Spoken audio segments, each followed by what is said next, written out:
नमस्कार दोस्तों, श्याम सर इंदौर वाले इस यूट्यूब चैनल पे आप सभी का बहुत बहुत स्वागत है। जैसा कि आप देख रहे हैं, हमने चैप्टर 3 जो आपका क्लास 12 का मैट्रिक्स है वो कंप्लीट करने ही वाले 98% अपलोडेड है ना। अब सिर्फ 2% मतलब मिसलेनियस एक्सरसाइज हमें आज कंप्लीट करनी है दोस्तों। तो आई होप आप सभी लोग बहुत खुश होंगे, मजे से पढ़ रहे होंगे। तो शुरू करते हैं आज की क्लास। और आज की क्लास में हमें करना है मिसलेनियस एक्सरसाइज ऑफ चैप्टर 3। इसमें हम मिसलेनियस एक्सरसाइज में जितना हमने फर्स्ट से लेके 3.4 तक पढ़ा वो कंप्लीट रिकवर करेंगे, रिवाइज भी हो जाता है। मैट्रिक्स कैसे क्या ये सब आप ऑलरेडी समझ चुके हैं, बस ये एक गो थ्रू कर लेते ताकि अगर एग्जाम में भी से यहाँ से क्वेश्चन आ जाए तो वो गलत ना हो। चलिए दोस्तों, तो शुरू करें आज की क्लास। हाँ, तो मिसलेनियस एक्सरसाइज का दोस्तों आज का पहला क्वेश्चन है। चलिए पहले तो मैं क्वेश्चन लिख देता हूँ, इसमें हो सकता है कि थोड़ा सा आपका टाइम लग जाए। Question number 1, if A and B, क्या बोल रहा है दोस्तों, if A and B are symmetric matrix. A और बी क्या है? Symmetric matrix matrices. हमें तो प्रूव करना है, ये प्रूव करना है ए बी माइनस में B A is skew symmetric matrix, skew symmetric matrix. चलिए दोस्तों, तो ये क्वेश्चन नंबर 1 हमारा शुरू हो गया है। इसे शुरू करते हैं। क्वेश्चन क्या बोल रहा है दोस्तों कि ए और बी क्या है? Symmetric matrix. देन प्रूव करो कि ए बी माइनस में बी ए क्या है? Skew symmetric matrix. तो बहुत सीधी सी बात है दोस्तों, जिसका हमें स्क्यू सिमेट्रिक मैट्रिक्स निकालना होता है। तो स्क्यू सिमेट्रिक मैट्रिक्स होता है क्या? फॉर एग्जांपल कि ये के है और के क्या है? एक स्क्यू सिमेट्रिक मैट्रिक्स। तो इसका जो ट्रांसपोज आएगा दोस्तों वो माइनस ऑफ के इक्वल आएगा। तो हम क्या कह सकते हैं, ये क्या है? Skew symmetric matrix. तो स्क्यू सिमेट्रिक मैट्रिक्स हमें प्रूव किसको करना है? इसको। इसका मतलब इसका ट्रांसपोज इसी के माइनस के इक्वल आएगा, मतलब इसका ट्रांसपोज इसी के माइनस के इक्वल आएगा। चलिए दोस्तों, if A and B are symmetric matrix, तो चलो अब सॉल्यूशन पे आते हैं। ए एंड बी क्या है? Symmetric matrix. इसका मतलब ये है कि अगर ए का ट्रांसपोज निकालूंगा तो ए आएगा और बी का ट्रांसपोज निकालूंगा तो वो क्या आएगा? बी आएगा। क्लियर हुआ दोस्तों? अब क्या बोल रहा है? ए बी माइनस में बी है स्क्यू सिमेट्रिक मैट्रिक्स से प्रूव करना है। तो हमने क्या लिया? ए बी माइनस में बी है। चूंकि ये बोल रहा है कि ये स्क्यू सिमेट्रिक मैट्रिक्स हमें प्रूव करना है, तो इसका ट्रांसपोज किसके इक्वल आना चाहिए? माइनस ऑफ इसके। ठीक है, तो चलिए अब जब इसको हम प्रूव करते हैं तो ये हमने पढ़ा हुआ है कि अगर इनटू में और प्लस में जो फॉर्मूले होते हैं, जैसे मैंने आपको बताया था ए माइनस में बी मैट्रिक्स रहे तो इसे हम लिख सकते हैं ए डैश माइनस में बी डैश। क्लियर है दोस्तों? ये फॉर्मूले आपको पहले से भी याद है। अगर ये ए बी रहा दोस्तों तो इसको लिख सकते हैं बी डैश ए डैश। ये क्लियर है? तो इस टाइप के कुछ फॉर्मूले लग रहे हैं। तो सबसे पहले आप देखिए यहाँ पे माइनस है तो ये वाला जो डैश है इन दोनों के ऊपर चला जाएगा। तो ये हो गया ए बी डैश माइनस में बी ए डैश। तो अभी हमने जो प्रॉपर्टी यूज करी है वो प्लस माइनस वाली, एडिशन वाली, सब्सट्रैक्शन वाली प्रॉपर्टी यूज करी, ये वाली।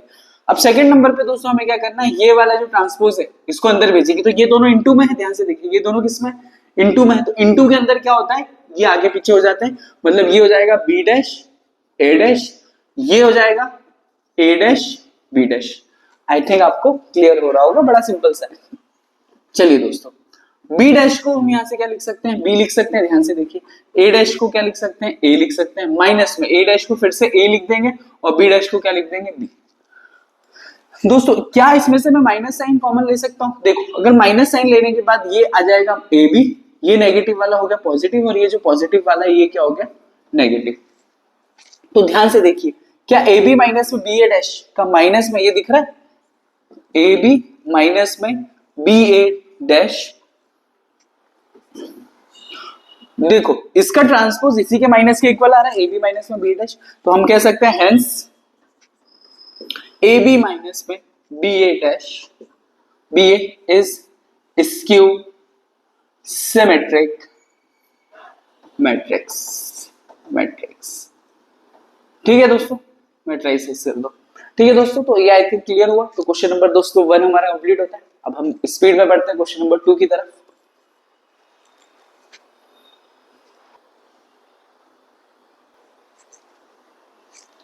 चलिए दोस्तों, इस क्वेश्चन नंबर 2 है हमारे पास, show that the matrix B A dash is symmetric.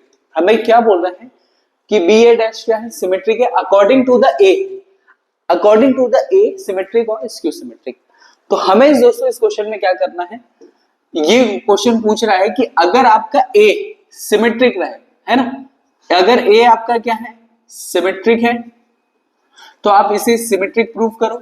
और अगर आपका इसमें लिखा हुआ है कि ए इज स्क्यू सिमेट्रिक, ए क्या है, स्क्यू सिमेट्रिक है दोस्तों, क्वेश्चन में ये लिखा हुआ ए अगर आपका स्क्यू सिमेट्रिक है, तो हमें इस वाले को क्या प्रूव करना है, ये भी क्या होगा, स्क्यू सिमेट्रिक। पहले क्वेश्चन का मीनिंग समझ लीजिए कि शो दैट मैट्रिक्स बी, ये इस मैट्रिक्स को सिमेट्रिक मैट्रिक्स प्रूव करो अकॉर्डिंग टू, अगर ए सिमेट्रिक है तो ये सिमेट्रिक हो जाएगा, अगर ए स्क्यू सिमेट्रिक है तो वो क्या हो जाएगा, स्क्यू सिमेट्रिक हो जाएगा। तो इसमें दो क्वेश्चन पूछे गए दोस्तों, ए को पहले हम सिमेट्रिक मानेंगे और एक को क्या मानेंगे हम, स्क्यू सिमेट्रिक। तो इसको पार्ट 1 बोल दो, इसको पार्ट 2 बोल दो, ऐसे कर लेते हैं, क्या दिक्कत है, इसको पार्ट 2 बोल दो।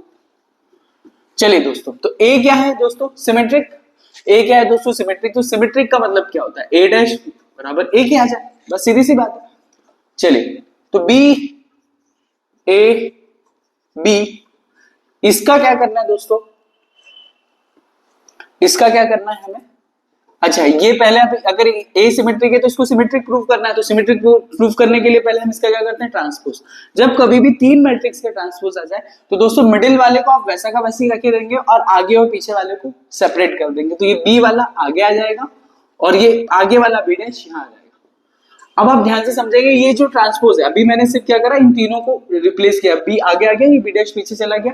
अब ये वाला जो ट्रांसपोज है सबके ऊपर चला जाएगा, ये यहाँ और ये बी का ट्रांसपोज। ठीक है दोस्तों, क्लियर हुआ। चलिए आगे, B dash A B dash is equal to में यहाँ पे बचेगा, ये बचेगा, देखो दोस्तों बी डैश, अच्छा ए डैश की जगह पे मैं ए लिख सकता हूँ क्योंकि ये सिमेट्रिक है, तो ये आ गया ए। और किसी भी बी डैश किसी भी मैट्रिक्स का फिर से ट्रांसपोज, किसी भी मैट्रिक्स की ट्रांसपोज का अगर फिर से ट्रांसपोज करते हैं तो वही मैट्रिक्स आता है दोस्तों, तो ये आ जाएगा बी। तो बी डैश ए बी, तो बी डैश ए बी, देखो बी डैश ए बी, इसका ट्रांसपोज करने के बाद हमें वापिस से यही मिल रहा है। इसका मतलब ये है कि ये B dash A B is skew sorry symmetric matrix. Clear हुआ दोस्तों, क्या है ये, सिमेट्रिक मैट्रिक्स है। आई थिंक इतना क्लियर हो गया सभी को। चलिए अब क्वेश्चन नंबर 2 पे मतलब इसके पार्ट 2 पे आते हैं दोस्तों। ये क्या बोल रहा है, B dash A B is skew symmetric, prove करो अगर ए क्या है, स्क्यू सिमेट्रिक। तो अगर ए स्क्यू सिमेट्रिक है इसका मतलब ए डैश हम निकालेंगे तो कितना जाएगा, माइनस में, बस। चलिए, तो B dash A B, B dash A B, इसका अगर मैं ट्रांसपोज निकालूं तो अभी मैंने समझाया कि इन तीनों को क्या कर दो, पहले रिप्लेस कर दो। ये वाला बी पहले आगे आ गया दोस्तों, फिर ये ए और फिर ये वाला क्या आ गया, बी डैश। और अब जो ये ट्रांसपोज था सबको दे दो, इधर भी ट्रांसपोज, इधर भी ट्रांसपोज, और इसका भी क्या हो जाएगा, ट्रांसपोज हो गया। इसको अगर सॉल्व करेंगे तो ये दोस्तों आएगा बी डैश, ए का ट्रांसपोज करेंगे तो यहाँ पे क्या आने वाला, माइनस में। ध्यान से देखो क्या आएगा, माइनस में। और किसी भी, अभी बताया कि अगर किसी एलिमेंट की ट्रांसपोज का फिर से ट्रांसपोज करो तो वो क्या आ जाएगा, फिर से वही का वही मैट्रिक्स आ जाएगा। तो दोस्तों ये यहाँ पे बचेगा बी। अच्छा यहाँ पे देखो माइनस ए की जगह ए डैश का क्या आएगा, यहाँ से माइनस कॉमन आएगा, बी डैश ए और बी। तो बी डैश ए और बी का ट्रांसपोज करने पे दोस्तों ये आ रहा है बी डैश ए बी। तो हम कह सकते हैं कि देखो इसका ट्रांसपोज इसके माइनस के इक्वल आ रहा है, तो हम कह सकते हैं कि B dash A B is skew symmetric matrix. Clear हुआ दोस्तों। अब बढ़ते हैं हम नेक्स्ट क्वेश्चन पे, क्वेश्चन नंबर 3 पर।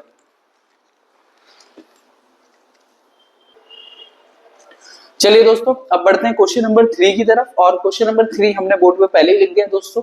तो क्वेश्चन नंबर 3 में हमसे क्या पूछ रहा है, find the value of X Y Z, जिसमें ए मैट्रिक्स की वैल्यू दोस्तों ये है और ए डैश और ए किसके इक्वल है, आई, आई मतलब यूनिट मैट्रिक्स के इक्वल। तो दोस्तों स्पीड में करते हैं क्वेश्चन। चलिए सबसे पहले ए डैश निकालें। ट्रांसपोज कैसे करते हैं, किसी का भी अगर आपको ट्रांसपोज करना है दोस्तों, किसी का भी अगर आपको उसका ट्रांसपोज करना है तो रो को कॉलम में बदल देते हैं, 0 2y और ये z, फिर ये x y माइनस में z, फिर ये हुआ x माइनस में y और ये z। क्लियर हो दोस्तों। और a तो वैसा का वैसे, ये तो a को यहां लिख देते हैं, 0 2y z x y minus में z x माइनस में y और z। क्लियर हो दोस्तों? तो a डैश में a का इंटू करें तो क्या ये वाला मैट्रिक्स दिया हुआ है आपको, यूनिट मैट्रिक्स है ना, आइडेंटिटी मैट्रिक्स जिसको हम बोलते हैं। तो हमें अब निकालना है a डैश इंटू में a।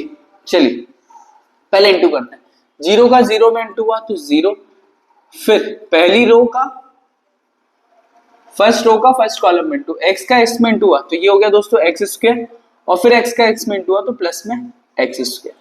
क्लियर हुआ दोस्तों? फर्स्ट रो का आप सेकंड कॉलम में इंटू करेंगे तो ये 0 प्लस में x का y में हुआ तो ये प्लस का xy, और ये माइनस में क्या हो जाएगा दोस्तों xy। फिर इस रो का इसमें इंटू हुआ तो ये 0, फिर x का इंटू हुआ तो माइनस में zx, और फिर x का इंटू हुआ तो प्लस का zx। क्लियर है दोस्तों?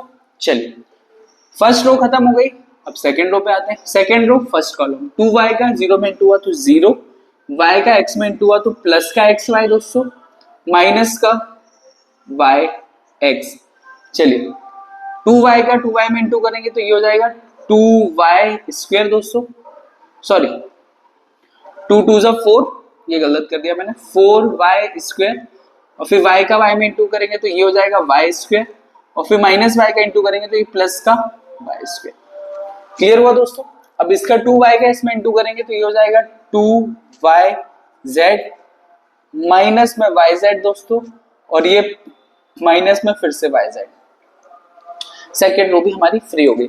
चलिए दोस्तों अब z का 0 में इंटू किया तो ये आया 0 प्लस माइनस z का x में इंटू करेंगे, माइनस z का x में इंटू करेंगे तो माइनस में zx, ये हो गया माइनस zx, और फिर z का इंटू किया तो zx, फिर z का 2y में इंटू करेंगे तो 2yz, फिर माइनस में yz, और फिर z का y में इंटू हुआ तो माइनस का yz, फिर z का इसमें इंटू करेंगे तो दोस्तों ये आया z स्क्वायर, फिर माइनस माइनस हो जाएगा प्लस का z स्क्वायर, और फिर ये हो जाएगा प्लस का z स्क्वायर।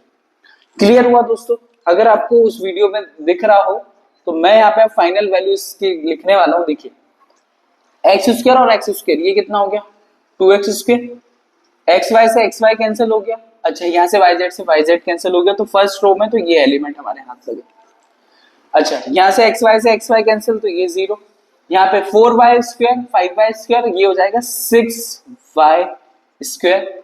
अच्छा देखो 2yz और ये माइनस में yz और माइनस में yz, तो इन दोनों से भी ये कैंसिल हो गया, तो दोस्तों ये 0 आ गया। ये देखिए xz से xz कैंसिल तो ये भी 0, yz और yz से ये 2yz कैंसिल, ये हो जाएगा 1 2 3 3z स्क्वायर। तो दोस्तों अब ये हमारे पास जो रिजल्ट आया है, देखो हमने a इंटू a डैश निकाल लिया।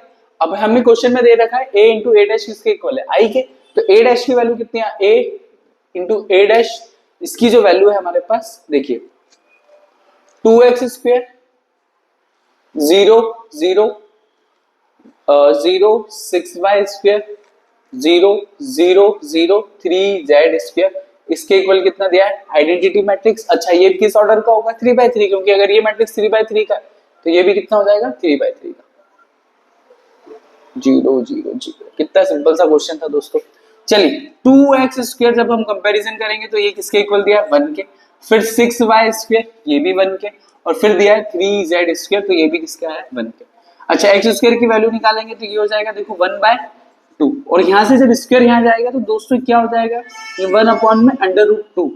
लेकिन हमेशा याद रखना जब कभी भी अंडर रूट आ जाता है तो इधर हम प्लस माइनस साथ में लगाते हैं, तो आपको ये ध्यान रखना पड़ेगा। चलिए सेम चीज यहाँ करेंगे तो y स्क्वायर की वैल्यू कितनी हो जाएगी 1/6, फिर ये किया दोस्तों तो ये आ जाएगा अंडर रूट के अंदर 1 में √6, और ये प्लस माइनस के साथ।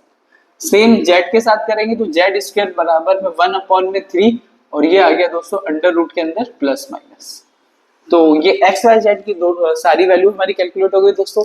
तो इसी के साथ हमारा क्वेश्चन नंबर 3 भी कंप्लीट होता है दोस्तों। अब बढ़ते हैं नेक्स्ट क्वेश्चन की तरफ। चलिए अब बढ़ते हैं दोस्तों क्वेश्चन नंबर 4 की तरफ। क्वेश्चन नंबर 4 में हमें क्या दिया हुआ, इन तीनों का मल्टीप्लिकेशन बराबर 0 दिया हुआ है। तो हमसे ये पूछा है कि x की हम क्या वैल्यू पुटअप करें कि ये क्या आ जाए आंसर 0 आ जाए। तो बड़ा सिंपल सा क्वेश्चन है दोस्तों, सिर्फ मल्टीप्लिकेशन करना है तीनों मैट्रिक्स का। कैसे करते हैं चलिए देखते हैं। सबसे पहले आप क्या करेंगे ऑर्डर चेक करेंगे। अच्छा सर ये कितने बाय कितने का ऑर्डर है, देखो ना एक रो और 3 कॉलम, तो 1/3 का है ये, ध्यान से देखो 1/3 का, और ये कितना है 3/3 का है। तो इसका कॉलम और इसका अगर रो सेम है तो हम इंटू कर सकते हैं। तो दोस्तों हम सबसे पहले इंटू करना है किसका, इन दोनों का, किसका 1 2 1 है ना, और साथ में यहाँ पे ये है 1 2 1 2 0 0 और 0 1 2। हम इसका क्या करते हैं दोस्तों, इंटू करना, फिर बाद में इसको इंटू कर देंगे, फिर इक्वल टू 0 रख लेंगे। चलिए इस रो का इस कॉलम में इंटू करें दोस्तों, तो अब इसमें तो और है नहीं, तो इसका इसमें इंटू हुआ तो एक में एक का इंटू तो 1। अच्छा कितने बाय कितने का हमारा मैट्रिक्स आएगा, देखो ये 3/3 का है और ये 1/3 का है, तो हमारा जो मैट्रिक्स आएगा 1/3 का आएगा, मतलब जिसमें एक रो रहेगी और 3 कॉलम रहेंगे, एक रो रहेगी और 3 कॉलम रहेंगे। चलो 1 का 1 में इंटू हुआ तो 1, फिर 2 का 2 में इंटू हुआ तो 4, और फिर 1 का 1 में इंटू हुआ तो 1। ठीक है दोस्तों अब इस रो का इसमें इंटू करेंगे तो ये 2 0 और फिर 0, फिर 1 का 0 में इंटू हुआ तो 0, फिर 2 1 जा 2 और 1 2 जा 2। तो दोस्तों ये वाला हमारे पास आया 4 और 1 6 और 4 और 1 5 और 1 6, ये 2 और ये 4। ठीक है दोस्तों, अब इसका किस में इंटू कर देना है, इस वाले में इंटू कर देना है, और देखते हैं 0 2x और इसके इक्वल क्या दिया हुआ 0। तो दोस्तों इसे हम कर लेते हैं इस साइड, आज मार्कर क्यों सपोर्ट नहीं कर रहे हैं हम। चलिए 6 2 4 और 0 2x इक्वल टू क्या आएगा दोस्तों 0। अच्छा पहले चेक करो कितने बाय कितने का, तो इसमें कितनी रो है, एक रो और 3 कॉलम, इसमें क्या है 3 रो और 1 कॉलम, तो जब नया मैट्रिक्स आने वाला है वो कितने का आने वाला है 1/1 का आने वाला है, और इससे ही पता चलता है कि इंटू आने वाला है, मतलब इसमें जिसमें एक ही रो रहेगी और एक ही कॉलम रहेगा। 6 में 0 का इंटू हुआ तो दोस्तों क्या आने वाला है, 6 में 0 का इंटू हुआ तो 0, 2 में 2 का इंटू हुआ तो ये कितना हो जाएगा 4, और ये कितना हो गया 4x इजिकल टू में कितना हो गया दोस्तों 0। जब इसको इक्वल रखेंगे तो ये हो गया 4 + 4x बराबर में 0, तो 4 इजिकल टू माइनस का 4, 4 से 4 कैंसिल हो गया दोस्तों, तो x की वैल्यू कितनी आ जाएगी हमारे पास -1। तो अगर x की वैल्यू अगर हम -1 रखेंगे दोस्तों तो ये मैट्रिक्स नल मैट्रिक्स से इक्वल हो जाएगा दोस्तों। तो चलिए हम बढ़ते हैं नेक्स्ट क्वेश्चन की तरफ, और ये यहाँ पे 0 ही आने वाला है। आप चाहे हाँ क्योंकि 1/1 का है ना, तो इसका ऑर्डर भी 1/1 का ही लेना पड़ेगा। अब बढ़ते हैं क्वेश्चन नंबर 5 की ओर। चलिए दोस्तों अब आते हैं नेक्स्ट क्वेश्चन नंबर 5 की ओर, और क्वेश्चन नंबर 5 में हमें एक मैट्रिक्स दिया हुआ है, बहुत पुराने बेसिक क्वेश्चन है, और हमें इसको प्रूव करना है, शो करना है कि ये नल मैट्रिक्स होता है। चलिए दोस्तों, तो इसमें सबसे पहले हमें किसकी जरूरत पड़ेगी, ए स्क्वायर की जरूरत पड़ेगी। तो ए स्क्वायर का मतलब क्या, ए इंटू में ए, तभी तो आता है ए स्क्वायर, तो ए में ए का इंटू करना है, मतलब कि 3 -1 1 2 में फिर से 3 1 -1 और 2 का इंटू कर देना है। चलिए दोस्तों शुरू करें, देखिए 3 में 3 का इंटू हुआ तो 3 दिया 9 फर्स्ट रो, और ये -1 और -1 तो ये हो जाएगा -1। अब 3 का 1 में इंटू हुआ तो 3, और फिर ये हो जाएगा 2। चलिए सेकंड रो -1 का 3 में इंटू हुआ तो -3, और ये हो जाएगा -2। फिर -1 का इंटू हुआ तो दोस्तों ये -1 और ये 2 2 जा 4। तो दोस्तों ए स्क्वायर की फाइनल वैल्यू हमारे पास क्या आती है देखते हैं। 9 में से 1 गया तो 8, 3 2 5, ये हो जाएगा माइनस का 6 क्यों लिख रहा हूँ, -5, और 4 में से 1 गया तो 3। तो दोस्तों ए स्क्वायर आ गया। अब हमें जिसकी वैल्यू निकालनी है उस पर रख दो इसकी वैल्यू। चलिए सबसे पहले हमें ये प्रूव करना है, ए स्क्वायर माइनस में 5a प्लस में 7i इसके इक्वल क्या आना चाहिए 0 आना चाहिए, प्रूव करना है। ए स्क्वायर की वैल्यू रखेंगे यहाँ पे, तो ये हो गया 8 5 माइनस का 5 और ये 3 दोस्तों, फिर माइनस का 5a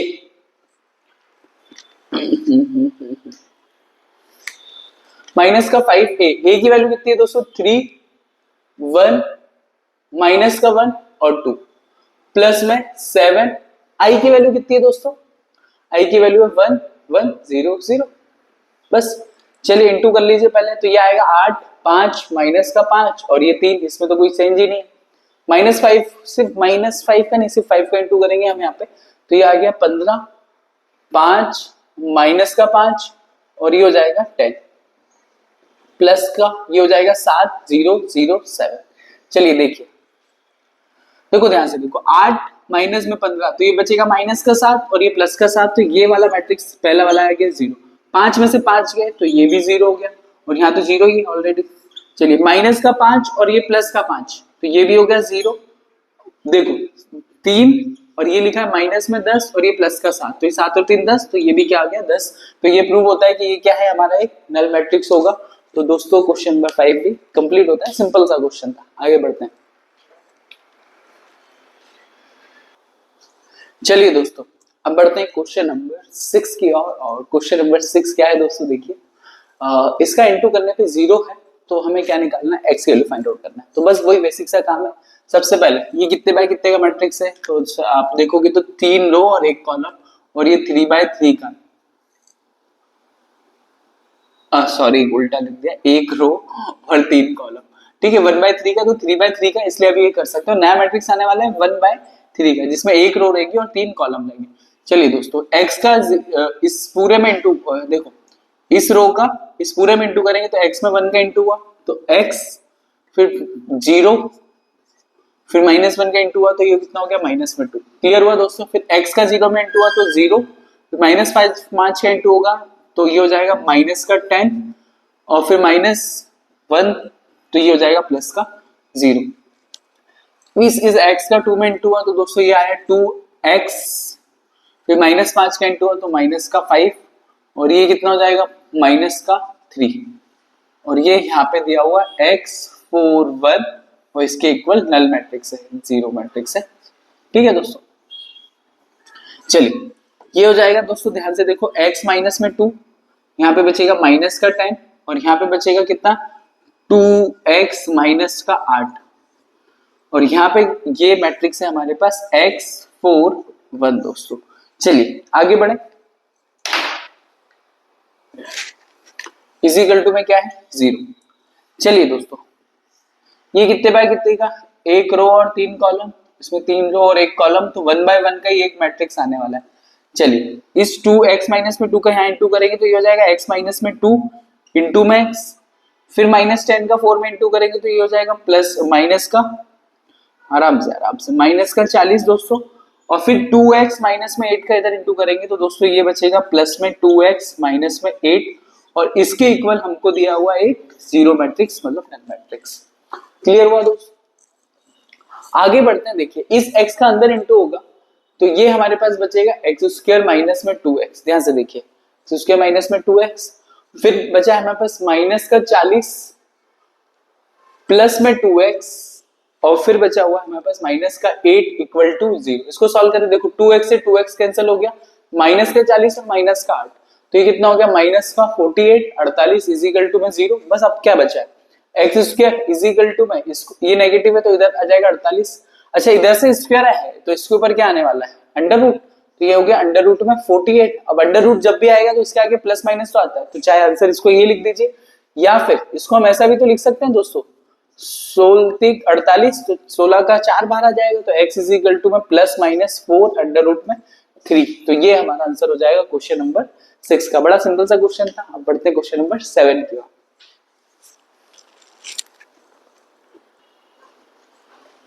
चलिए दोस्तों अब बढ़ते हैं क्वेश्चन नंबर 7 की ओर। क्वेश्चन नंबर 7 में 2 पार्ट दिए थे, जिसमें से मैं पहले एक पार्ट करवा रहा हूँ, उसके बाद उसे रब करके हम दूसरा पार्ट करेंगे। तो क्वेश्चन क्या है दोस्तों, एक मैन्युफैक्चरर प्रोड्यूसेस 3 प्रोडक्ट XYZ, है ना। एक मैन्युफैक्चरर XYZ 3 प्रोड्यूस करता है, 3 प्रोडक्ट बनाता है XYZ, और उनको 2 अलग अलग मार्केट में बेच के आता है।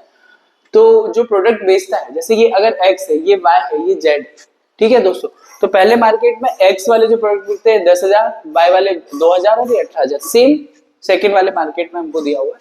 तो क्वेश्चन नंबर 1 हमसे पूछा है जिसमें दोस्तों, if a unit sale price of XYZ की हमको एक प्रोडक्ट के प्राइस दिए हुए हैं, 2.5 रुपए, 2.5 रुपीज, 1.5 रुपीज और 1 रुपीज। तो ये बोल रहा है कि टोटल रेवेन्यू कितना जनरेट करेंगे, बस। और करना सिर्फ वेक्टर अलजेब्रा से। देखो बहुत सीधी सी बात है, कोई मेरे को एक प्रोडक्ट 10,000 में बॉटल बेच रहा हूँ, मान लो एक मार्कर बेच रहा हूँ 10,000 क्या बेच रहा हूँ, मार्कर बेच रहा हूँ। एक मार्कर कितने का 2.5 का, तो इंटू करके आ जाएगा।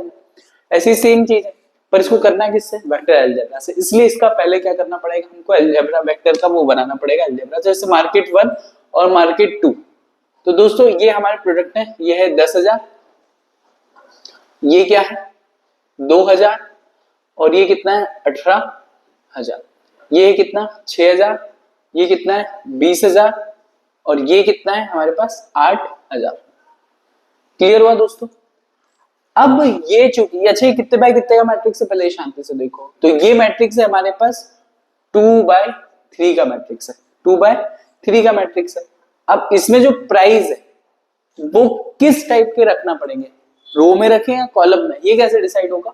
तो चूंकि यहाँ पे हमको कितना चाहिए, ध्यान से देखो, यहाँ पे हमें चाहिए 3 रो, कॉलम जो भी है 3 रो चाहिए। अब 3 रो में रखना पड़ेगा तभी तो हम इंटू कर पाएंगे। इसलिए इस प्राइस को यहाँ लिखा है 2.50, यहाँ लिखा है 1.50, और ये लिखा हुआ है 1 रुपीज। तो ये 3/1 का मैट्रिक्स होगा, क्योंकि प्राइस तो आपके पास 3 ही है ना। इंटू कब कर सकते हैं? जब इसका रो, इसका कॉलम और इसका रो क्या हो, सेम हो, तभी हम इंटू कर सकते हैं दोस्तों। तो इसको प्राइस को कैसे रखना है बस इतना ही सीखना है इसमें, बाकी तो आपको पहले से ही आता है। चलिए अब इंटू करें।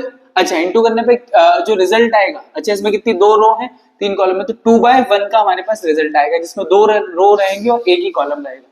चलिए दोस्तों 10,000 का 2.5 में इंटू करो। 10,000 इंटू 2.5, तो देखो यहाँ से पॉइंट हटाओगे तो इसके 2 जीरो हट गए, तो ये कितना आ जाएगा 25,000 आ जाएगा दोस्तों। क्लियर हुआ? अच्छा 2,000 का 1.5 में इंटू करो, तो 2,000 इंटू 1.5, ये यहां से गया तो ये 0, तो ये कितना हो गया 15 दूनी 3,000, ये 3,000 आ रहा है। चलिए 18 का 1 में इंटू करेंगे तो ये कितना हो गया 18,000, 18,000। ओके ठीक है दोस्तों, इस रो का इस कॉलम में इंटू हो गया। चलिए सेकेंड रो का इंटू करें। अच्छा 6,000 में 2,500 का इंटू करोगे, मतलब 2.50 का, ये हटाया तो ये 2 जीरो नीचे आ गए, 1 जीरो से 1 जीरो, 1 जीरो से 1 जीरो, 25 छक्के कितना 25 25 चौको 100 125, तो ये हो जाएगा कितना हमारे पास 15,000 दोस्तों।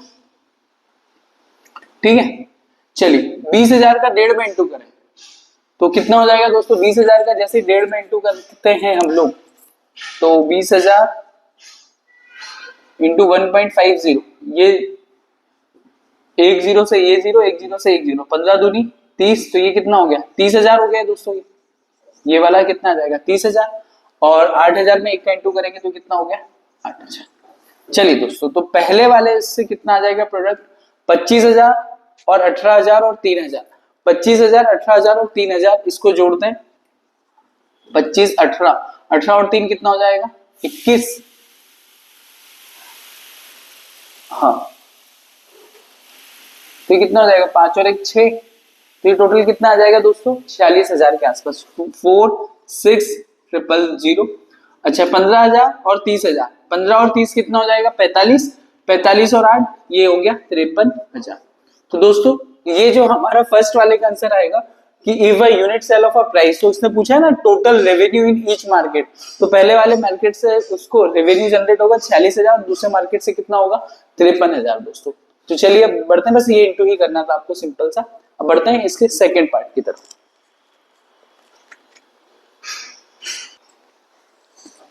चलिए दोस्तों इसी क्वेश्चन का एक सेकेंड पार्ट ये था कि unit cost of above 3 commodities are 2 1 and 50 पैसे, है ना, 1 रुपए 2 रुपए 2 रुपए नहीं है 2 पैसे 1 पैसा और 50 पैसे, ठीक है, यूनिट कॉस्ट प्राइस है। तो फाइंड द ग्रॉस प्रॉफिट, तो अब हमें इसमें क्या निकालना है प्रॉफिट निकालना है। देखो प्रॉफिट कैसे निकलता है, अच्छा लाभ कैसे होता है किसी भी चीज पे, लाभ हम ऐसे निकालते हैं विक्रय माइनस में से क्रय, मतलब मैं कोई सी चीज 100 रुपए में खरीद के लाया 120 में बेच दिया, तो लाभ कितना हुआ 20 रुपए का। वो कैसे पता चला 120 में से 100 को माइनस किया, मतलब मैं जिस मटेरियल को जितने में कॉस्ट किया था और जितने में बेचा, तो बेचने में से खरीदने को माइनस कर दिया, तो प्रॉफिट ग्रॉस प्रॉफिट या प्रॉफिट ये निकाला जाता है कॉस्ट प्राइस माइनस में सेलिंग प्राइस माइनस में कॉस्ट प्राइस। ठीक है दोस्तों, तो ये अभी हमने सेल कितने में किया था 46,000 और 53,000 में, तो ये हमें इस आंसर की जरूरत यहाँ पे लगने वाली है, तो इसको हम यहाँ पे क्या कर लेते हैं सेफ रख लेते हैं। यहाँ पे देखो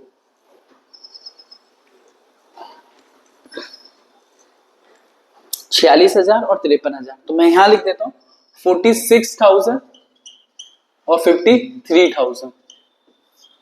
ये हमारा क्या था दोस्तों सेलिंग प्राइस था, ये है दोस्तों selling price in both the market. अब नेक्स्ट क्वेश्चन में हमसे क्या पूछ रहा है दोस्तों, नेक्स्ट क्वेश्चन में हमसे ये पूछने की कोशिश कर रहा है, if the unit cost of above 3 commodities are 1, 2 and 50 पैसे, मतलब 1 रुपए, 2 रुपए, 1 रुपए और 50 पैसे है। क्वेश्चन एक बार मैं फिर से रीड कर लूं, कुछ गलत तो नहीं है। हाँ, अच्छा, पहला वाला रुपीज में ही दिया हुआ है दोस्तों, ये रुपीज में ही है, और दूसरा वाला भी रुपीज में है, और तीसरा वाला ये 50 पैसे में है ना, ये 50 पैसे में, बस इस 50 पैसे को चेंज करना पड़ेगा हमें। तो दोस्तों चलो, सबसे पहले मुझे क्या करना, अभी मैंने बेचा कितने में, अभी मुझे पता चल गया कि मैंने टोटल जितना भी सामान था पहले मार्केट में 46,000 का बेचा और दूसरे मार्केट में 53,000 का बेचा, पर मैंने बनाया कितने में था ये भी तो मुझे पता होना चाहिए, तभी तो मैं माइनस करके प्रॉफिट निकाल पाऊंगा। तो ये देखो, बनाया कितने का था, तो ये पहले मार्केट से 10,000 प्रोडक्ट बनाए थे, दूसरे में 2,000 प्रोडक्ट है, और तीसरे 18,000, और ये आ जाएगा 6,000, ये आ गया 20,000, और ये कितना है 8,000। चलिए, ये कितने बाय कितने का मैट्रिक्स है, तो अभी हाल हमने देखा था, तो 2/3 का मैट्रिक्स है। हमें हर एक की कॉस्ट प्राइस दी हुई है, कॉस्ट प्राइस मतलब बनने में प्राइस, तो इसको लगे थे 2 रुपए, इसको लगे थे 1 रुपए।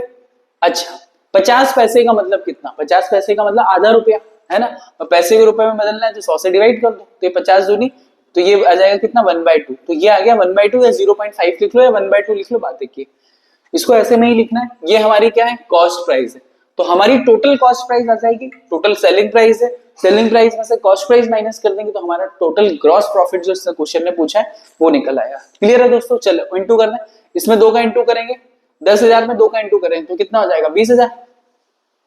क्लियर है, 2,000 में 1 का इंटू, तो 2,000 में 1 का इंटू करेंगे तो 2,000 ही हुआ, तो प्लस में 18,000 में आधे का इंटू करेंगे तो ये कितना हो गया 9,000। क्लियर हुआ दोस्तों। अच्छा, 6,000 में 1 का इंटू, तो ये 6,000, सॉरी 6,000 में 2 का इंटू होगा तो ये कितना हो गया 12,000, प्लस में 20,000 में 1 का इंटू, तो ये हो गया 20,000, और 8,000 में आधा करेंगे तो ये कितना हो गया 4,000। तो टोटल हमारे पास कॉस्ट प्राइस का मतलब जितने में बना है वो आया दोस्तों। टोटल कॉस्ट प्राइस पहले मार्केट का आएगा 20 और 2 22, 22 और 9 31, ये आ गया कितना 31,000। 12,000 और 20,000, 20 और 10 30, 32, 32 और 4 ये आ गया दोस्तों 36,000। ठीक है दोस्तों, ये है हमारा कॉस्ट प्राइस, और साथ में ये हमारा है सेलिंग प्राइस। ये क्या है, सेलिंग प्राइस, जो अभी हमने पिछले वाले क्वेश्चन में निकाला 46,000 और 53,000। अब हमें क्या निकालना है, ग्रॉस प्रॉफिट। तो यहाँ पे मैं निकाल देता हूं ग्रॉस प्रॉफिट। प्रॉफिट कैसे निकलता है, हमेशा सेलिंग प्राइस माइनस में कॉस्ट प्राइस। जब हम सेलिंग प्राइस में से कॉस्ट प्राइस को माइनस करते हैं तो तब दोस्तों हमारे पास क्या आता है, ग्रॉस प्रॉफिट आता है। सेलिंग प्राइस हमारा कितना था, देखो यहाँ पे 46,000, और ये कितना था 53,000, माइनस में कॉस्ट प्राइस कितना है 31,000, और ये कितना है 36,000। तो हमारा फाइनल आंसर दोस्तों 46 में से 31 गए, 46 में से 31 घटाओ तो 3 में से 1 गया, तो 5, ये बचेगा 15,000, और पहले मार्केट से 15,000 का प्रॉफिट उठाया, दूसरे मार्केट से 53 माइनस में 36, 13 में से 6 गए तो ये बचेगा 7, और ये 1, तो ये कितना बचेगा 17,000। तो दोस्तों पहले मार्केट से उसने 15,000 का फायदा लिया और दूसरे मार्केट से 17,000 का टोटल उसको प्रॉफिट हुआ। तो क्वेश्चन नंबर 7 भी थोड़ा सा हमने ऐसे किया, तो क्वेश्चन नंबर 7 भी कंप्लीट होता है। चलिए दोस्तों, अब करते हैं क्वेश्चन नंबर 8, और क्वेश्चन नंबर 8 हमसे क्या पूछ रहा है, हमें ये देखना है, find the matrix x. X की वैल्यू हमें फाइंड आउट करनी है। अच्छा, एक्स नंबर नहीं है, क्योंकि यहाँ क्या लिखा है फाइंड मैट्रिक्स एक्स, तो यहाँ पे एक्स कोई नंबर नहीं है, एक मैट्रिक्स है। तो सबसे पहले इस टाइप के कोई से भी अगर आपको क्वेश्चन आ जाते हैं तो दोस्तों जो भी मैट्रिक्स है हमें उसका ऑर्डर पता होना चाहिए ना, किस ऑर्डर का है, तभी तो आप निकाल पाओगे कि आंसर क्या आएगा। तो दोस्तों अगर मैं इस ये वाला जो एक्स मैट्रिक्स है 2 मिनट के लिए जो यहाँ पे इनटू हो रहा है, इस एक्स मैट्रिक्स का कुछ ऑर्डर मान लो मन से, मान लो केपी, जैसे हम नॉर्मली एम एन मानते हैं, एम इंटू में एन। क्लियर हुआ दोस्तों, एम इंटू में एन। अच्छा, ये वाला मैट्रिक्स का ऑर्डर कितना है, ये कितना है ध्यान से देखो, इसमें कितनी 2 रो है और 3 कॉलम है। अच्छा, मल्टीप्लिकेशन का बेसिक रूल क्या है कि पहले वाले का कॉलम और दूसरे वाले का रो जब सेम होते हैं तभी हम इंटू कर सकते हैं। तो यहां से n की वैल्यू तो फाइनल होगी ना, कितनी होगी, n की वैल्यू कितनी होगी 2, ये क्लियर होना चाहिए, n की वैल्यू कितनी होगी 2। आगे देखो, अच्छा, इन दोनों का मैट्रिक्स का इंटू करने के बाद ये वाला मैट्रिक्स आने वाला है, इन दोनों का इंटू करने के बाद ये वाला मैट्रिक्स आने वाला है। इस मैट्रिक्स की कहानी कितनी है, 2 रो और 3 कॉलम। अच्छा, 2 रो और 3 कॉलम है। अच्छा, इसका मतलब है कि यहाँ से जो रिजल्ट आने वाला है वो भी 2 रो और 3 कॉलम का आने वाला है ना। तो इसमें आगे वाला ये इसका m की वैल्यू कितनी हो जाएगी यहाँ से देख के, m इज इक्वल टू में 2, क्योंकि इन दोनों ये दोनों जब सेम रहेंगे तभी तो आप कंपैरिजन कर पाओगे, यहाँ से जो रिजल्ट आएगा तभी तो कर पाओगे ना आप इक्वल। तो यहाँ से m और n की जो वैल्यू आ गई, इसका मतलब ये है कि जो हमारा जो x ये m इंटू n की वैल्यू है, m की वैल्यू है 2 और n की वैल्यू है 2। तो इससे अब हमें ये क्लियर हुआ कि यहाँ पे जो x मैट्रिक्स है, ये दिख भी रहा है कि नहीं, एक सेकंड दोस्तों, हाँ दिख रहा है। हाँ तो दोस्तों ये देखो, इसका मतलब ये हुआ कि ये 2/2 और ये 2/3 का मैट्रिक्स है। तो ये 2/2 मैट्रिक्स क्या होता है, उसको कुछ भी मान लो। 2/2 को मैट्रिक्स को हम मान लेते हैं A B C D। अब इंटू करते हैं, फिर इक्वल पुटअप करेंगे, फिर जो भी आंसर आएंगे, तो हमारा जो हमें जो आंसर निकालना है वो इस मैट्रिक्स का निकालना है, एक्स मैट्रिक्स का। चलिए इंटू करें दोस्तों, A का 1 में इंटू हुआ तो A, B का 4 में इंटू हुआ तो 4B, फिर A का 2 में इंटू हुआ, अच्छा 2/2 का, तो आंसर कितने का आएगा, 2/3 का, मतलब जिसमें 2 रो रहेंगी और 3 कॉलम रहेंगे। A का 2 में इंटू हुआ तो ये हो गया 2A प्लस में 5B, फिर A का 3 में इंटू हुआ तो 3A plus 6D, 3A plus 6B। दोस्तों ये हो गया। चलिए C का इंटू करेंगे तो ये हो गया C प्लस में 4D, फिर हुआ 2C प्लस 5D, फिर ये हुआ 3C plus 6D is equal to में ये आया माइनस का 7 माइनस का 8 और 9 2 4 6। क्लियर हुआ दोस्तों। अच्छा, तो ऊपर वाला और नीचे वाला जो मैट्रिक्स आया है, अब ये दोनों मैट्रिक्स एक दूसरे के क्या है, इक्वल है। तो इक्वल है तो हमें अब सारी वैल्यू निकालनी पड़ेगी। अच्छा, सब सही किया है ना, इसका इन दोनों में इंटू प्लस इसका इन दोनों में इंटू, इसका इन दोनों में इंटू, ठीक है दोस्तों। तो ये a plus 4b is equal to में माइनस में 7, ये एक इक्वेशन आ गई। यहां से कितना आया 2a plus 5b is equal to में माइनस का 8 और 3a plus 6b is equal to में 9। ये आपके 3 इक्वेशन दी है, जरूरी नहीं है कि 3 से सॉल्व करो, पर सारी इक्वेशन सेटिस्फाई होनी चाहिए अगर आपके जो भी आंसर आ रहे हैं।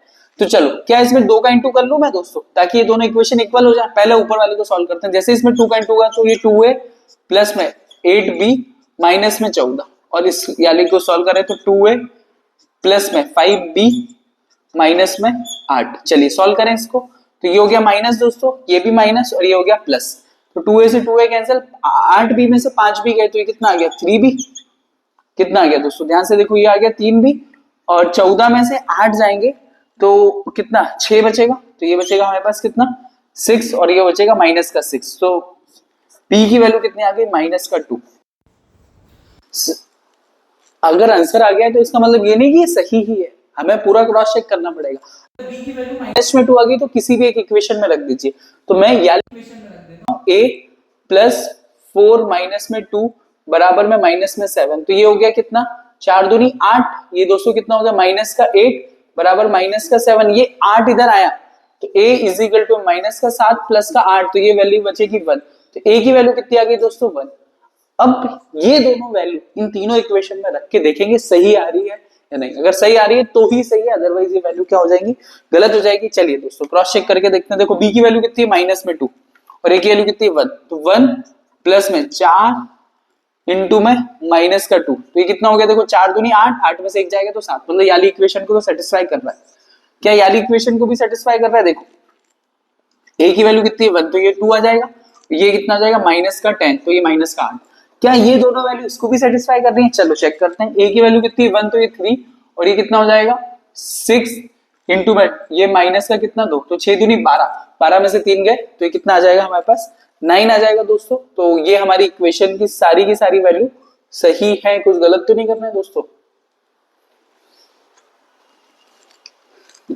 3 एकम 3 और ये 6 दूनी 12, 12 में से 3 गए तो 9 ही बचेगा। पर हमारा यहाँ पे प्लस का 9 लिखा हुआ है। क्वेश्चन मैंने गलत तो नहीं लिखा है? दोस्तों एक गड़बड़ी कर दी थी हमने, ये क्वेश्चन में प्लस का 9 नहीं है, माइनस का 9 है। देखो एक ये गलती हमारे सामने आ गई, मैंने माइनस नहीं लिखा था, तो ये यहाँ पे माइनस का 9 आना चाहिए। यहाँ से क्लियर हो, 6 दूनी 12, 12 में से 3 गए तो माइनस का 9 बचेगा, तो इसका मतलब ये सही है। तो ए और बी की वैल्यू हमारी क्या आ गई दोस्तों? सही आ गई। अब हमें क्या करना है?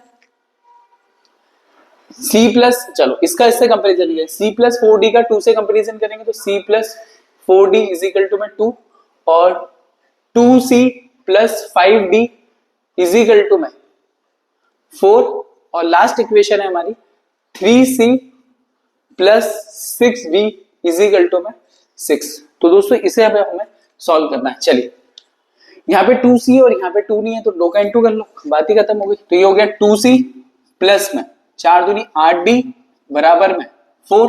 ये हो गया दोस्तों 2c plus 5d is equal to में 4। तो दोस्तों ये 2c plus 8d is equal to में 4 और 2c plus 5d is equal to में 4। चलिए माइनस कैसे करते हैं हम सभी को पता है, माइनस माइनस माइनस, तो ये कैंसिल, 8 में से 5 गए तो ये 3d बराबर में ये 0, तो d की वैल्यू तो आ गई 0, हो सकता है 0 ही, हमें अभी पता नहीं है। चलो d की वैल्यू 0 यहाँ रखेंगे तो c की वैल्यू यहाँ से कितनी आ जाएगी? 2 आ जाएगी। अच्छा अगर दोस्तों ये दोनों वैल्यू सही है तो ये तीनों इक्वेशन सेटिस्फाई होनी चाहिए, तभी आपका आंसर होगा। चलिए d की वैल्यू कितनी रखेंगे? 0, तो c की वैल्यू आ गई 2, d की वैल्यू 0 रखेंगे तो 2c बराबर में 4, तो c की वैल्यू यहाँ से भी 2 आ जाएगी। चलिए d की वैल्यू 0 तो 3c बराबर 6, तो मतलब c की वैल्यू भी यहाँ से 2। तो ये सारी की सारी इक्वेशन को a और b और c और d सेटिस्फाई कर रहे हैं, इसका मतलब ये हमारे सही आंसर है। चलिए तो हमारा जो फाइनल आंसर होगा, x हमारा एक मैट्रिक्स था, वो कितने का था? 2x2 का, वो था a b c d जो हमने माना था वहां पे। तो चलिए x की वैल्यू कितनी आ जाएगी? a की वैल्यू हमारी आई थी 1, b की वैल्यू आई थी -2, c की वैल्यू आई थी 2 और d की वैल्यू आई थी 0। तो ये हमारा क्वेश्चन नंबर 8 भी दोस्तों कंप्लीट होता है। अब हम बढ़ेंगे नेक्स्ट क्वेश्चन की तरफ दोस्तों। चलिए दोस्तों अब बढ़ते हैं क्वेश्चन नंबर 9 की तरफ। और क्वेश्चन नंबर 9 हमें दिया हुआ है a इज इक्वल टू में अल्फा बीटा और फिर गामा माइनस में अल्फा, ये हमें क्वेश्चन दिया है दोस्तों। और हमें a स्क्वायर बराबर में i दिया है, तो कौन सी इक्वेशन ट्रू है ये हमसे पूछ रहा है। ऑब्जेक्टिव क्वेश्चन है क्वेश्चन नंबर 9। तो फटाफट से करते हैं। a स्क्वायर बराबर में i दिया है, इसका मतलब a में a का इंटू होगा, मतलब अल्फा बीटा गामा माइनस में अल्फा, ये है हमारा a। और फिर से इसमें a का इंटू करेंगे तो अल्फा बीटा गामा माइनस में अल्फा, और इसके इक्वल आने वाला है हमारे पास यूनिट मैट्रिक्स, ये रहा, ये है a स्क्वायर बराबर में i की इक्वेशन। अल्फा में अल्फा का इंटू हुआ दोस्तों तो ये कितना हो जाएगा? Alpha square. बीटा में गामा का इंटू हुआ तो प्लस में बीटा गामा। क्लियर हुआ दोस्तों? अब इस अल्फा का इस बीटा में इंटू हुआ तो ये हो जाएगा अल्फा बीटा, फिर इस बीटा का इसमें हुआ तो माइनस में अल्फा बीटा। अब इस गामा का इंटू करेंगे तो ये हो जाएगा गामा इंटू में अल्फा, तो ये हो गया गामा इंटू में अल्फा, फिर ये माइनस में गामा इंटू में अल्फा, फिर इसका इसमें इंटू करेंगे दोस्तों तो ये हो जाएगा बीटा गामा माइनस में प्लस का अल्फा स्क्वायर हो गया, प्लस का अल्फा स्क्वायर बराबर में 1 0 0 1। अब किसी भी एक इक्वेशन को देखो, ये तो कैंसिल हो गए, 0 ही हो गए, तभी तो इक्वल हो गई। अल्फा स्क्वायर माइनस में बीटा गामा, ये 0 ये 0, ये अल्फा स्क्वायर प्लस में बीटा गामा, यहाँ प्लस आएगा, इज इक्वल टू में कितना हो गया दोस्तों? 1 0 0 1। अब ध्यान से देखो दोनों इक्वेशन सेम ही है, किसी को भी एक के इक्वल रख लो। जैसे हमने इक्वल रखा तो ये आया अल्फा स्क्वायर प्लस में beta gamma is equal to में 1। अब इससे हम इक्वेशन निकालने हैं, इस पूरे को उठा के उधर लेके गए हम लोग, तो ये आ जाएगा 1 माइनस में अल्फा स्क्वायर, ये प्लस का तो ये माइनस में बीटा गामा, और इधर कुछ नहीं है तो ये क्या है? 0। तो ये हमारी यानी इक्वेशन ट्रू होगी। तो 1 माइनस में अल्फा स्क्वायर बीटा गामा, ये बी वाली सही है क्योंकि ये नहीं सी वाली सही है दोस्तों। 1 माइनस में अल्फा स्क्वायर माइनस में बीटा गामा, तो ये हमारा सी आंसर इसका सही आएगा, बी इनकरेक्ट है। तो क्वेश्चन नंबर हमारा 9 भी कंप्लीट होता है दोस्तों।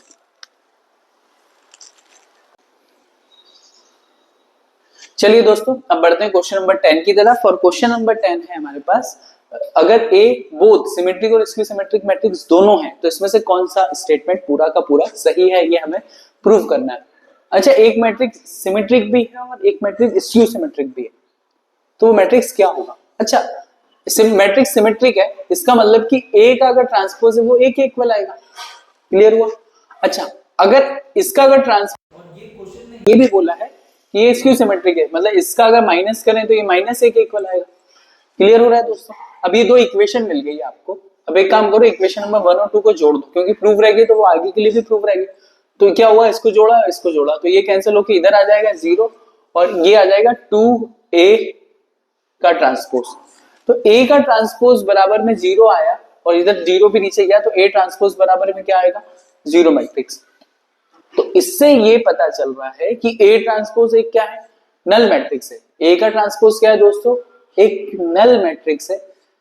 तो a भी क्या होगा, एक नल मैट्रिक्स होगा। अब यहाँ पे a की वैल्यू देखो, अगर इसी इक्वेशन को मैं ऐसे सॉल्व करता बाय चांस, ध्यान से देखो, इसी इक्वेशन को मैं ऐसे सॉल्व करता, a और माइनस में a, इसमें साइन चेंज करता, ठीक है, ये माइनस और ये प्लस, तो ये हो जाता है 2,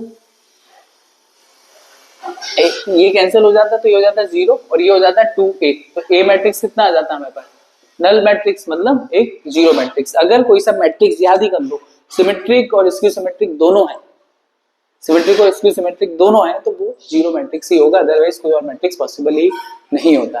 तो क्वेश्चन नंबर 10 के बाद अब हम बढ़ते हैं क्वेश्चन नंबर 11 की ओर। चलिए दोस्तों, अब बढ़ते हैं क्वेश्चन नंबर 11 की तरफ, और लास्ट क्वेश्चन है इस एक्सरसाइज का दोस्तों, इसे कंप्लीट करना है। If A is square matrix, अगर ए एक स्क्वायर मैट्रिक्स है, स्क्वायर मैट्रिक्स, और ये कंडीशन दी है कि ए स्क्वायर बराबर, आपको ऑलरेडी दिया हुआ ए स्क्वायर बराबर में ए है, तो आपको इसकी वैल्यू फाइंड आउट करनी है, आई प्लस ए का होल ऑफ क्यूब माइनस में 7a, ये किसके इक्वल होगा, ए के, आई माइनस में ए के, आई के, या 3a के। तो दोस्तों ये इतना सिंपल सा एक क्वेश्चन हमें सॉल्व करना है, और इसे अब हम सॉल्व करना शुरू करते हैं। देखिए, अच्छा, इसके लिए कुछ बेसिक प्रॉपर्टी। अच्छा, अगर आपको ये पहले से पता हो कि किसी मैट्रिक्स में अगर आइडेंटिटी मैट्रिक्स का इंटू करते हैं तो वो एक ही आता है, ठीक है, जिस मैट्रिक्स से इंटू करो, आप कोई से भी मैट्रिक्स में इंटू करके देख लो, जैसे मैं आपको करके बताता हूँ, जैसे 1 2 3 4, इसमें मैंने क्या करा, 1 1 0 0 आइडेंटिटी मैट्रिक्स का इंटू करके दिखाया। आई में ए का इंटू करो या ए में आई का इंटू करो या आई में ए का इंटू करो, वो ए ही आता है, करके देखो, देखो करो, 1 में 1 का इंटू किया तो 1, और फिर ये हो जाएगा 0, फिर इसका इसमें इंटू करोगे तो ये हो जाएगा 0, और ये कितना हो जाएगा 2, 3 का इसमें इंटू करोगे तो 3 प्लस 0, और इससे इंटू करोगे तो 0 प्लस 4। तो इधर से जो रिजल्ट आएगा दोस्तों वो यही आएगा, 1 2 3 4। और मैं आपको यही बताने की कोशिश कर रहा हूँ कि किसी मैट्रिक्स में आइडेंटिटी मैट्रिक्स का कभी भी इंटू करते हैं तो वो एक नया मैट्रिक्स वही का वही मैट्रिक्स दे देता है। क्लियर हुआ दोस्तों? तो ये एक प्रॉपर्टी, आई में ए का इंटू करो, ए में आई का इंटू करो, ये क्या आ जाता है, ए आ जाता है दोस्तों। और आइडेंटिटी मैट्रिक्स का पावर चाहे 3 हो, चाहे 2 हो, चाहे 10 हो, वो आई ही आता है। आइडेंटिटी मैट्रिक्स का कितना भी स्क्वायर करते जाओ वो क्या आएगा, आई ही आएगा। चलिए अब इस क्वेश्चन को सॉल्व करना है। आई प्लस में ए की पावर 3 माइनस में 7 है। चलो इसको सॉल्व करें। अच्छा ये 3 बार लिखा हुआ तो 3 बार लिख लो साथ में, आई प्लस में ए, फिर आई प्लस में ए, फिर आई प्लस में ए, माइनस में 7 ए। चलिए दोस्तों अब इंटू करने की बारी आई, इसका इन दोनों का इंटू करना है। आई में आई का इंटू किया तो दोस्तों ये कितना है, आई स्क्वायर। ये प्रॉपर्टी मैंने इसलिए लिखवाई क्योंकि आई स्क्वायर को मैं क्या लिख दूंगा, आई। अच्छा आई का आई में इंटू हो गया, आई का ए में इंटू करेंगे तो ये कितना हो जाएगा, ए आई। क्लियर हुआ, ए आई। फिर ए का इंटू करेंगे तो ये हो जाएगा ए आई, और फिर ए स्क्वायर, और फिर ये बचा ए प्लस माइनस में 7 ए। चलिए दोस्तों आई स्क्वायर की वैल्यू देखो, आई आ जाएगी, आई स्क्वायर की जगह पे आई आ गया, ए आई और ये आई ए, कैसा भी लिख लो कोई फर्क नहीं पड़ रहा है इससे। इन दोनों की वैल्यू यहाँ से कितना आने वाला ए, और यहाँ से भी कितना आने वाला ए, प्लस में ये क्या है ए स्क्वायर, और ए स्क्वायर की वैल्यू क्वेश्चन में कितनी दे रखी है, ए दे रखी है। तो यहाँ से दोस्तों कितना निकल के आ रहा है, माइनस में 7 ए। ध्यान से देखेंगे दोस्तों तो ये बचेगा आई, प्लस में ये कितना हो गया 3 ए दोस्तों, और ये आया आई प्लस में ए माइनस में 7 ए। इसका रिजल्ट देखना है हमें क्या आता है। आई का इंटू किया तो ये आ जाएगा आई स्क्वायर, फिर आई का इंटू किया तो ये आया ए आई, फिर 3 का इंटू करेंगे दोस्तों तो ये बचेगा 3 ए आई, फिर 3 ए का इंटू करेंगे तो ये बचेगा 3 ए स्क्वायर माइनस में 7 ए। क्लियर हुआ दोस्तों? तो आई स्क्वायर की वैल्यू आ जाएगी आई, प्लस में ए आई की वैल्यू से आएगा ये ए, फिर ये बचेगा 3a, और फिर ये बचेगा कितना 3a, क्योंकि a स्क्वायर की वैल्यू को हम a रखेंगे, माइनस में कितना हो गया 7a। देखो 3a और 1a, ये कितना हो गया 3 और 3 6 और 1 7a, तो ये हो गया 7a माइनस में 7a। तो इसको सॉल्व करने के बाद हमारे पास एक आइडेंटिटी मैट्रिक्स बच रहा है इस पूरे को सॉल्व करने के बाद दोस्तों। तो इसका आंसर कितना हो जाएगा हमारे पास, आइडेंटिटी मैट्रिक्स एक आई मैट्रिक्स हो जाएगा दोस्तों। ठीक है दोस्तों, आई थिंक क्लियर है सभी को। तो इसी के साथ बने रहिए, बहुत अच्छे से पढ़ते रहिए और इस क्वेश्चन को भी अच्छे से कर लीजिए। ये एग्जाम में ऑब्जेक्टिव में जेई वगैरह के एग्जाम में तो जरूर पूछे जाते हैं, क्योंकि एनसीईआरटी के क्वेश्चन कई बार आ जाते हैं दोस्तों। तो आई होप आप अच्छे से पढ़ रहे होंगे, खुश होंगे।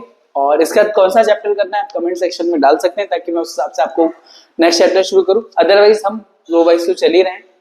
ठीक है दोस्तों, तो बने रहिए श्याम सर इंदौर वाले इस यूट्यूब चैनल पे, और अगर हो सके तो चैनल को शेयर कीजिए, सब्सक्राइब कीजिए, है ना। मिलते हैं, जय हिंद, वंदे मातरम।